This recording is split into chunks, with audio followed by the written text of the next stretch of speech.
Alright, this is Nefarious Yordle, and in this one I wanted to talk about how you can play against Kled.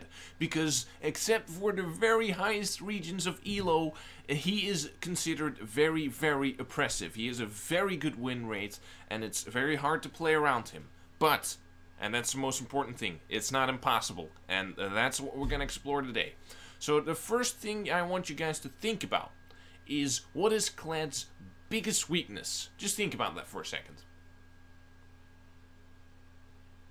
Alright, well, you thought about it? Well, what I think his biggest weakness is team fighting. That is under a certain condition, though. His biggest weakness in team fights is that usually there are tanks, right? And people that can peel for the backline. So that doesn't necessarily have to be a tank. That could also be a Jenna who has shields and that knockback from her ultimate, right? Anything that can peel is Kled's worst nightmare. Because Kled, a reason for that being is very unique. This is something that isn't true for almost any other champion. That is because Kled is a failed assassin. And the reason I say that is because when a Zed wants to go in the backline, he can usually do that. Not saying he can do it successfully, right? Not saying he can kill the people, but at least he can get damage in. At least he can soften them up and try to get out. Kled cannot even touch him, pretty much, right? The problem is, let's say Kled ultimates in, and your entire team is in position, just let this tank step up, let the back line go a little bit towards the back, and Kled, when he dashes through, he gets hit by a Maokai root or something, right? He just gets completely obliterated by hard to see, and he doesn't do anything. And that is because everything he does, his ultimate and his dash, they are all telegraphed. They're all slowly moving towards a goal, right? And you can just play around that with your team. Zed has instant jumps, right? Kakali, boom.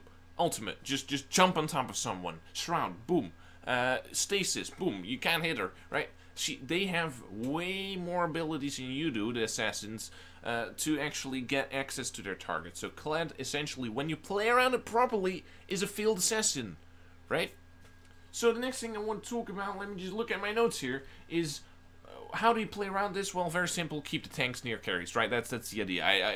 Just for clarity's sake, if you didn't think, like, when tanks hard counter Kled, well, obviously the goal here is that tanks need to stay near Kled's targets, right? That's the way you play against Kled in team fights. And that makes team fighting, theoretically, his biggest weakness, right? And I say theoretically, as long as you adhere to this advice, that's his biggest weakness. His next weakness is his laning phase. Because that's the funny thing, again, theoretically it's his biggest weakness. I win a lot of laning phases, but if people play it perfectly, I will not get a single kill, I will not win the lane, I will not get anything done in almost any matchup. Alright, well, what do I rely on to win the lane anyway, right? When you can't theoretically win, why do I still win these lanes? That is because there's a couple of tricks I can use, and once you know these tricks, you can play against them. So let me just start out with the single biggest thing that I use against people, right? In anything from silver to low diamond, I use the same strategy, and that is, once you get low enough on Kled, you're about to lose Skarl. And the key to winning lanes and getting kills is by getting Skarl back at moments where your enemy does not think you can do that. And one of the biggest ways I can do that is in the following way. Let's say I'm almost about to drop Skarl. I jump in with my E and Q the target. I have my Violent Tendencies W, I have that up. If I use it on you, I lose it, and once I drop off a Skarl, I only have regular auto attacks, and you can kill me well before I can get my Skarl back. So what I'm gonna do is I'm not going to auto attack you. And if you go in on me anyway, that means now suddenly you've wasted your engage on dropping my Skarl, so I can just freely slap you in the face with my empowered auto attacks really, really quickly. So that way, first of all, I hit you 4 empowered auto attacks, secondly, I hit you with a couple of shotgun blasts, and thirdly, I get Skarl back, and I can just EQ in again. So I'm gonna kill you. The way you can play against this is by not allowing yourself to get baited. If you notice a Kled player jumping in with substantially low health, make sure you think, is he baiting me to drop him off of Skarl with his W up? So force Kled to auto attack, and the way you do that is simply by doing nothing. Couldn't be simpler. The tendency when someone jumps in is to respond and go ham, right? Just punch him right back in the face. But sometimes you just need to do nothing. Because there's two options. Either Kled auto-attacks you and he's screwed, or he auto-attacks the minions and he's screwed. Or the third option is that he doesn't auto-attack anything and he loses all the CS, right? Because he can't farm because he can't auto-attack. So all you have to do is wait, right?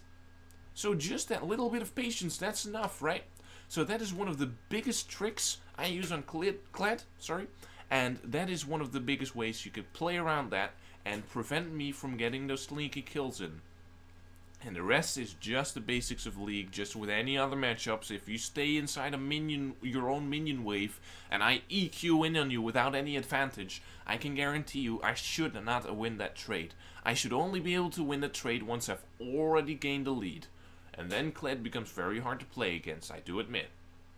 So that is a very big tip to keep in mind. Besides just the fundamentals, that big juggling around with Skull trick is a very big tool in my arsenal that I can use to kill players. So play around that.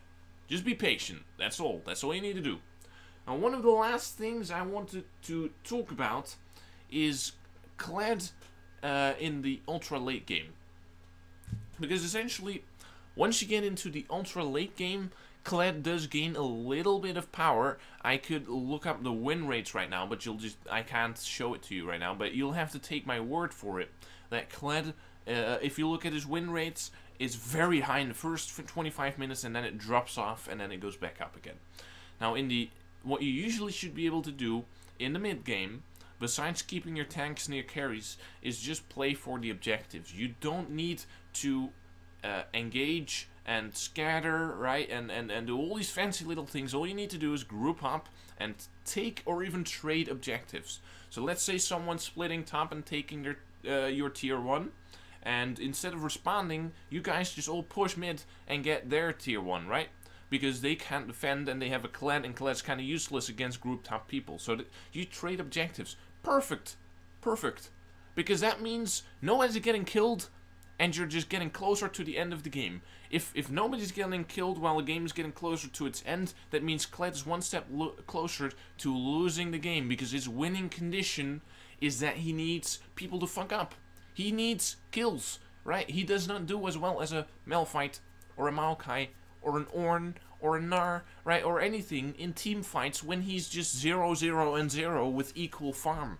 It does not work. So trading objectives, keeping group top, not saying, oh yeah, let's send a Tristana and Janna to the top lane, and then I just take my jungler and the guy that's splitting, and I just ult in on that bot lane, boom, double kill, and then I get the top turret, and then I get I don't know, Rift Herald, and suddenly I'm winning.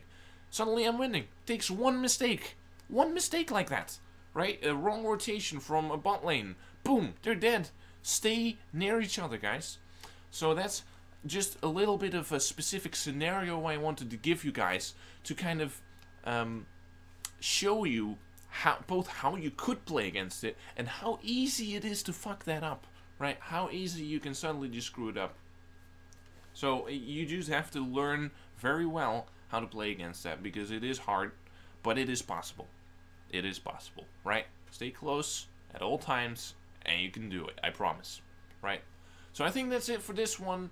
I hope you guys enjoyed it. If you want to see content similar to this in the future, let me know in the comment section. Also, make sure that if you like this kind of content, you subscribe, because no matter what exactly I'll do more content similar to this in the future, right? Also, consider liking it if you like this video. And one last thing I wanted to mention is, if you want this video to go into more detail about more specifics, for example, there's one little example off the bat, right? Just so that it can give you a little bit of an idea of what I'm talking about, is when Janna pulls up a tornado, it usually means she goes to the front tornadoes and realizes that she can't get engaged on because she's squishy. With the Kled ultimate, you can step over the ultimate because you're unstoppable, right? And that kind of things, those can get you kills, and as a Janna you need to be able to play against that, right? By not doing that. Very simple. Sometimes that's that simple. Just don't do that. Don't go for tornado and Kled. It doesn't work that way, right? So these little specific interactions between specific champions, right? Just something specific between Kled and Jenna, and you can't apply it anywhere else. If you want to learn more about those very specific things, let me know in the comment section and I'll deal with it in separate videos. So that's it for this one. Hope you guys enjoyed it, and I will see you in the next one.